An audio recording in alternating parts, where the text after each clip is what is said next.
భారతదేశానికి కొత్త vice president ఎన్నికయ్యారు. ఎన్డీఏ నామినీ మరియు మహారాష్ట్ర గవర్నర్ సిపి రాధాకృష్ణన్ గారు భారతదేశానికి 15th వైస్ ప్రెసిడెంట్ అయ్యారు. ఆయనకి టోటల్గా 452 ఓట్లు వచ్చాయి. ప్రస్తుతం పార్లమెంట్లో అంటే లోక్సభ రాజ్యసభ రెండు కలిపి 781 మంది సభ్యులు ఉన్నారు.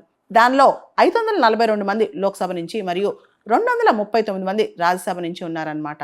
రాజ్యసభలో 5 సీట్లు ఖాళీగా ఉన్నాయి, లోక్సభలో 1 సీటు ఖాళీగా ఉంది. ఓవరాల్గా మనం చూస్తే కనుక పార్లమెంట్లో ఈ రోజున 781 మంది సభ్యులు ఉన్నారు. దానిలో ఈయనకి సిపి రాధాకృష్ణన్ గారికి 452 ఓట్లు వచ్చాయన్నమాట. మెజారిటీ మార్క్ 391 అనమాట. దాన్ని దాటి ఈయనకి ఎక్కువ ఓట్లు వచ్చాయి.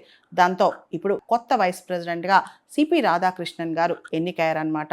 మనం చూస్తే అపోజిషన్ క్యాండిడేట్ సుదర్శన్ రెడ్డి గారికి కూడా బాగానే ఓట్లు వచ్చాయి. కానీ ఎన్డీఏ బ్లాక్కి లోక్సభలో రాజ్యసభలో అధిక మెజారిటీ ఉండటం వల్ల సిపి రాధాకృష్ణన్ గారు గెలవటం జరిగిందనమాట. అయితే బి సుదర్శన్ రెడ్డి గారు, ఆయన మాజీ సుప్రీంకోర్టు జడ్జి కూడా, తెలుగు రాష్ట్రానికి చెందిన వ్యక్తి. ఆయన ఇంత దూరం వెళ్ళి వైస్ ప్రెసిడెంట్ క్యాండిడేట్గా ఫైట్ చేయటమే అది గొప్ప విజయం అని మనం చెప్పొచ్చు అనమాట.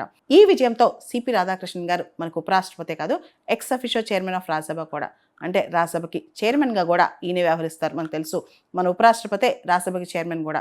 అండ్ ప్రెసిడెంట్ ఏదైనా టైంలో రిజైన్ చేసినా, ఇంపీచ్మెంట్ గురైనా లేదా అకాల మరణం చెందిన ఏ జరిగినా సరే వైస్ ప్రెసిడెంట్ ప్రెసిడెంట్లా యాక్ట్ చేస్తారనమాట. వైస్ ప్రెసిడెంట్ ప్రెసిడెంట్లా పనిచేసేటప్పుడు ఆయన రాజ్యసభకి చైర్మన్గా వ్యవహరించరు.